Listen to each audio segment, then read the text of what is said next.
Level 1, the pipeline. You don't start at Delta. Nobody does. Delta selects from people who have already proven themselves in units that would be the pinnacle of most military careers. You start as an infantryman or a ranger or a Green Beret. You go to basic training, airborne school, ranger school. You earn your tab. You deploy. Afghanistan, Iraq, Syria, places that don't appear on the news because the operations there don't officially exist. You spend 4 to 6 years building a resume that most soldiers would retire on. Ranger Battalion, 75th Regiment, 3 combat deployments by 25. You've kicked in doors in Fallujah and pulled security on a mountainside in the Korangal and fast roped from a Black Hawk onto a rooftop in Mosul at 2 a.m. You're an E5 or E6, sergeant or staff sergeant. You're very good at your job, and you know it, and the men around you know it, and then a notice appears on the bulletin board at Fort Bragg.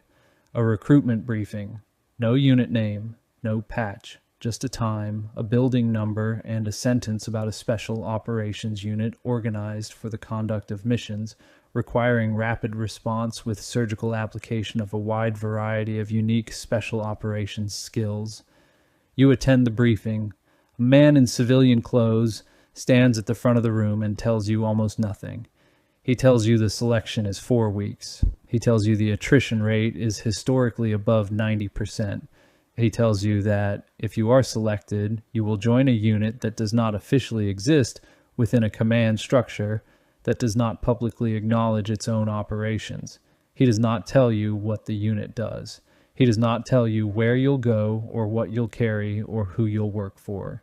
He tells you the date to show up if you're interested. You show up. Level 2, the selection. Selection and assessment takes place in the Appalachian Mountains around Fort Bragg, North Carolina. It lasts approximately 4 weeks, and it is designed to break you, not your body, though it will break that too. Your mind. The course is structured to strip away every external support system you've ever relied on and find out what's left underneath. You ruck. You carry a 45-pound pack plus water and weapon across mountainous terrain for distances that increase daily. 18 miles, then 25, then 40. The final march is a 40-mile solo land navigation course through the mountains with no defined route and no time hack given. They don't tell you how far it is. They don't tell you when you need to finish. They don't tell you if you're doing well or poorly. The cadre observes and records and says nothing. No encouragement, no correction, no feedback of any kind. You navigate alone with a map, a compass, and your legs. You find a point. A man at the point marks your card and gives you the next grid coordinate. No words. You turn and walk. The silence is the selection. Most military training involves a cadre that yells, motivates, pushes, punishes. Here, nobody cares. The indifference is worse than any drill sergeant's fury because it forces you to generate your own motivation from nothing. Candidates quit by the dozens. They sit down at the side of a trail and raise their hand, and a truck picks them up, and they're gone. No shame, no ceremony, just gone. Of the 120 candidates who started with your class, 12 will be selected. You are one of 12. You feel nothing when they tell you. Not relief, not pride. Exhaustion has burned through everything except the knowledge that whatever comes next will be harder than what you just did. Level 3, the OTC Operator Training Course, 6 months. This is where they build you into something the conventional army doesn't have a name for. You learn close quarters battle at a level of precision that makes your ranger training feel like an introduction. You fire thousands of rounds per week. Pistol transitions in under a second. Rifle to pistol in confined spaces. Shooting around hostages with margins measured in inches. You clear rooms with live rounds and live role players standing next to the targets because Delta doesn't train with simulated consequences. If you miss, someone bleeds. You learn breaching, mechanical, ballistic, explosive, thermal. You learn to open any door on Earth in under 3 seconds. A lock, a hinge, a wall, a reinforced safe room door. You learn how to move through a structure so quickly and violently that the occupants don't have time to process what's happening before it's over. You learn tradecraft, surveillance detection routes, cover identities, how to move through a foreign city looking like you belong there, how to meet a source in a cafe without anyone noticing. Delta operators move between the worlds of soldier and spy more fluidly than any other unit in the military, and OTC is where that transition begins. You learn advanced driving, evasive maneuvers, J-turns, ramming techniques, high-speed convoy movement through urban environments. You learn field medicine, not buddy aid, surgical-level trauma management, how to decompress a tension pneumothorax with a needle in a hallway while rounds are impacting the wall 6 feet from your head. On graduation day, there's no ceremony, no family, no audience. You're handed a pager, Kanarchad, or its modern equivalent, and told that you're now assigned to an assault squadron, A, B, C, or D. You are an operator. The word means something different here than anywhere else in the military. Level 4, the new operator. You're assigned to an assault troop within your squadron. A troop is roughly 16 operators. You are the newest. In a unit where the average operator has 8 to 12 years of special operations experience before they even arrive, being new means something. It means you prove yourself again. The skills you learned in OTC are the foundation. Your troop will build on them during a training cycle that never stops. You train 10 months a year and deploy for the other 2, or you train 6 and deploy for 6. Depending on the rotation and the world's appetite for crisis. You shoot more ammunition in a month than most infantry battalions shoot in a year. You run through the kill house until the close quarters battle sequences are embedded in your nervous system, the way breathing is. Enter, clear left, clear right, target, target, hostage, transition, next room. You do it 1,000 times until you can do it in complete darkness by sound and feel alone. Your first deployment is to a location you will never name. You fly in a 161st Special Operations Aviation Regiment, MH-60, Black Hawk, flown by a Night Stalker pilot who can put the aircraft on a rooftop, the size of a parking space at midnight with no lights. You hit a compound.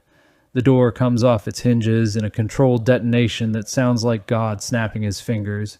You move through the structure, 90 seconds from breach to clearance.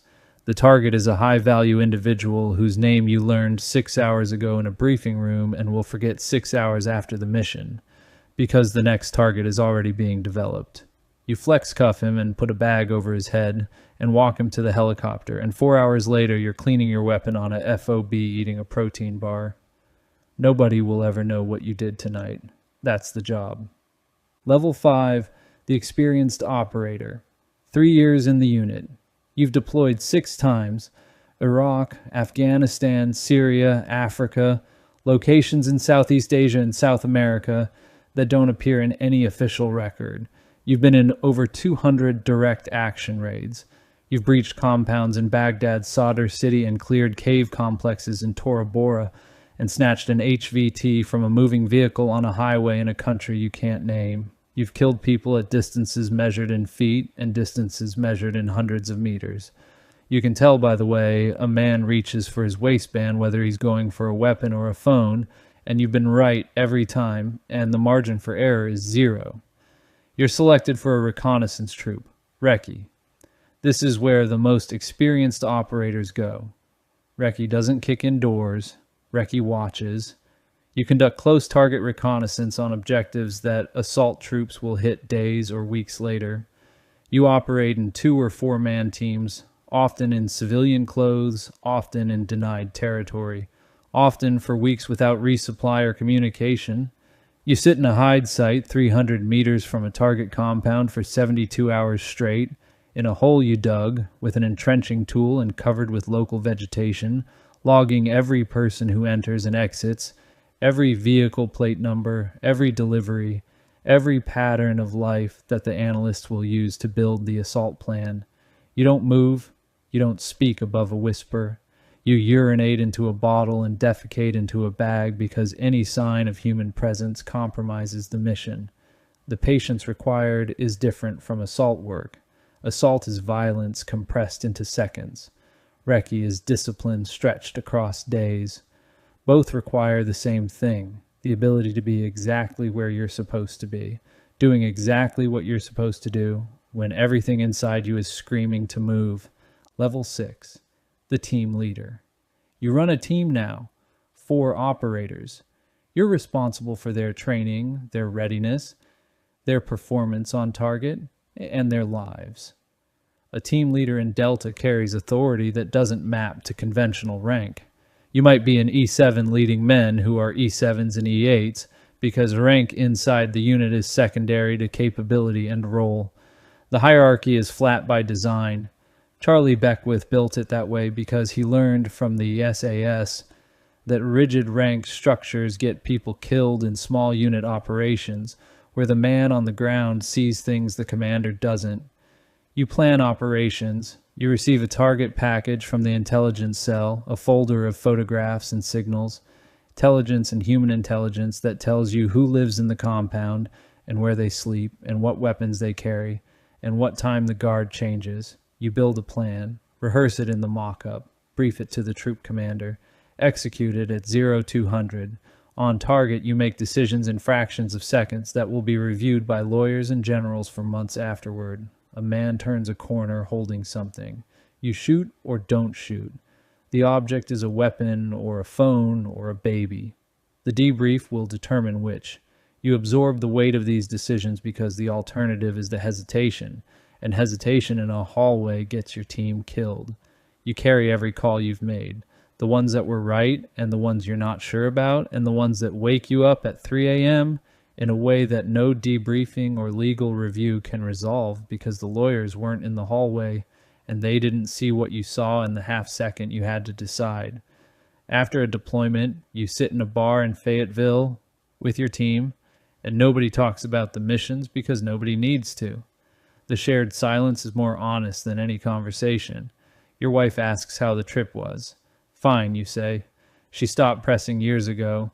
Level 7, the senior operator. Troop sergeant major or troop commander, depending on whether you're enlisted or officer. You oversee 16 to 20 operators across multiple teams. You're the tactical authority on every operation your troop executes. The troop commander sets the strategic framework. You make it work on the ground. You've been in the unit for 8 years now, over 300 combat operations. Your body is an inventory of damage, blown eardrums from breaching charges, a knee rebuilt with titanium from a rooftop fall in Ramadi, vertebrae compressed from thousands of parachute landings and helicopter insertions, and the accumulated weight of body armor worn 14 hours a day for years. The VA will rate you at 80% disability when you leave. The actual number is higher, but you'll never admit that, because admitting damage feels like admitting limitation, and operators don't have limitations. They have workarounds. You mentor the new operators the way someone mentored you, not through speeches, through example, through the way you clear a room at 42, the same way you cleared it at 28, through the calm in your voice on the radio when the breach goes wrong and the hallway is blocked and the backup plan becomes the primary plan in the space between 2 heartbeats. You've lost friends, not colleagues, not acquaintances, brothers, men whose children call you uncle and whose wives call you when something breaks in the house because their husbands are deployed and you're the only person they trust who understands this life. Men you trained with and deployed with and bled next to in hallways on 3 continents. The unit has a wall, not like the CIA's wall of stars. More personal. Photographs in a hallway that most people will never walk through in a building, that most people will never enter in a compound, that most people will never know exists. You walk past those photographs every morning. You know every name. Level 8, the command. Squadron commander. 05, lieutenant colonel. You command 60 to 80 operators plus support personnel. An assault squadron. The most lethal small unit on Earth, and you're responsible for every trigger pull, every breach, every bullet. You answer to the unit commander, a full colonel, who answers to the JSOC commander, a 2 or 3 star general, who answers to the Secretary of Defense and the President. That's the chain. 4 people between your operators and the Oval Office. When the President authorizes a kill or capture mission against a high-value target, the order travels down that chain and lands on your desk, and you translate it into a plan that puts your men through a door in a country that may or may not know they're there. You deploy your squadron as a task force, your operators, plus 160 the SOAR helicopters, plus Air Force combat controllers, plus Rangers as a quick reaction force, plus ISA signals intelligence, plus CIA case officers who develop the target. You run operations every night during a deployment rotation. Every single night. Hit, exploit, move. The intelligence gathered on one raid generates the target for the next raid, and the tempo is relentless. During the peak of Iraq operations between 2005 and 2008, Delta squadrons were conducting 10 to 15 raids per night across multiple provinces, systematically dismantling al-Qaeda in Iraq's network, one cell leader at a time, in what became the most sustained high-tempo special operations campaign in American history. The fatigue is cumulative and invisible and relentless. Your operators don't complain because operators don't complain, but you see it in their reaction times and their decision-making and the way they sit in the briefing room before a mission. You manage the human cost of sustained combat in men who will never acknowledge that a cost exists. Level 9, the retiree. You leave the unit after 12 or 15 or 20 years. The exit's quiet, no parade, no press release, no mention in any official record that you were ever there. Your service record says you were assigned to a department of the Army staff element at Fort Bragg. That's it. The missions you ran, the targets you captured or killed, the hostages you rescued, the countries you operated in, none of it appears anywhere a civilian could find it. You take a job, private military contracting, security consulting for a Fortune 500 company. The CIA's Special Activities Center, which recruits heavily from Delta and DevGru for paramilitary operations that require deniability. Some operators go to the agency and continue doing the same work in the same countries under a different letterhead. The pay triples, but the work is the same, and the silence is the same, and the distance from normal life is the same. You try civilian life. You sit in traffic, you attend your daughter's school play, you stand in line at the grocery store behind a man arguing about a coupon, and you think about the last compound you hit, where a man behind a door tried to kill you, and you shot him twice in the chest and once in the head, and then you stepped over his body and cleared the next room, and now you're standing in a grocery store, and you can't reconcile the two realities, so you stop trying. You see a therapist. Maybe. The unit has gotten better about mental health, about acknowledging that 300 combat operations leave marks that don't show on X-rays. But the culture of silence that made you effective also makes you incapable of describing what you've done to someone who wasn't there. You find that the only people who understand are the people you served with. So you call them, and they call you, and you meet in places where you can sit with your back to the wall and talk about things you can't tell anyone else, and that's enough. It has to be. Level 10, the cycle. Right now, somewhere at Fort Liberty, they renamed Bragg, but the operators still call it Bragg. A sergeant in the 75th Ranger Regiment is reading a recruitment notice. He's 26. He's done 4 combat deployments. He has a Ranger tab and a combat infantryman badge and a Purple Heart he doesn't talk about. He's one of the best soldiers in his battalion and he knows it, and his chain of command knows it, and that's exactly why the notice found its way to him. He's thinking about the selection, the mountains, the 40-mile ruck with no time hack, the 90% attrition rate. He's thinking about the operators he's worked alongside on joint operations, the quiet men in civilian clothes and beards who appeared on his FOB and disappeared 48 hours later, leaving nothing behind except shell casings and intelligence reports. He wants to be one of them. He doesn't know what it costs. He doesn't know about the 300 raids, or the blown eardrums, or the rebuilt knees, or the marriages that fracture under the weight of secrets and absences, and the particular loneliness of doing extraordinary things that you can never describe to anyone outside the compound.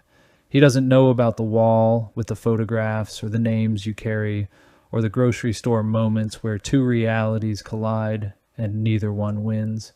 He knows the selection date. He knows where to show up. He'll show up. They always do. The best ones always walk toward the hardest thing they can find, because something in them needs to know if they're good enough. The unit will answer that question. It always does. Most won't be. The ones who are will join the most elite fighting force in the world and spend their careers in a shadow that the public will never see. The cycle begins again. Yo, it's your boy, Hassan Ali.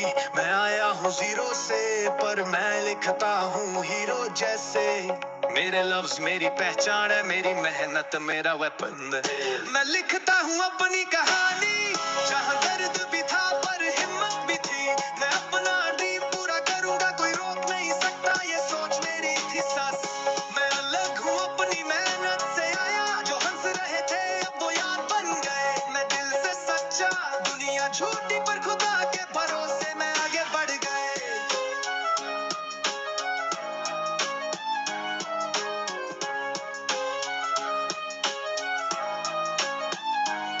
रातों को लिखता था मैं अपने गोल.